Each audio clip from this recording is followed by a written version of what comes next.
It's a brilliant, brilliant ride. Does that look pretty spectacular?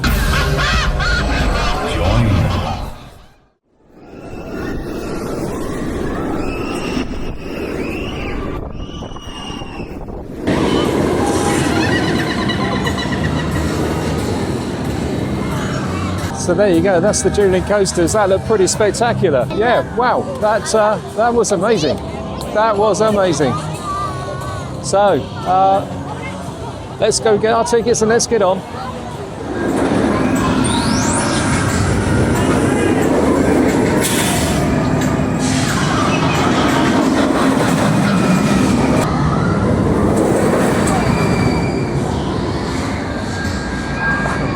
So we're just finding our way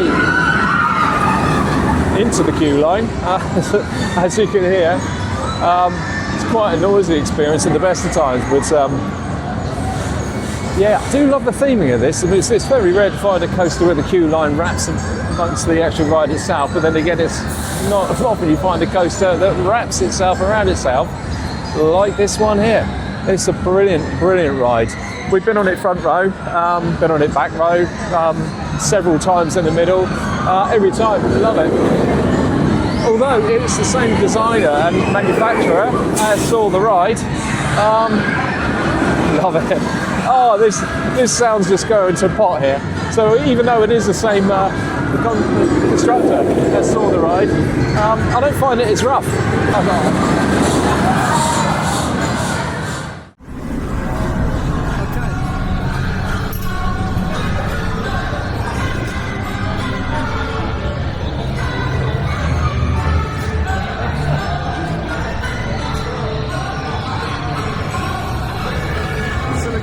I don't know if you can pick me up very much. I haven't got the mic on this time, so I'm relying on the camera microphone. But yeah, so if that sound is bad, I do apologise. But there is an internal holding pen here with stroke. It'll take you through to the back end. There's one turn, and then there's somewhere you can relinquish all your bags. So yeah, you're going to offload your bags just here behind me, and then you come around the corner.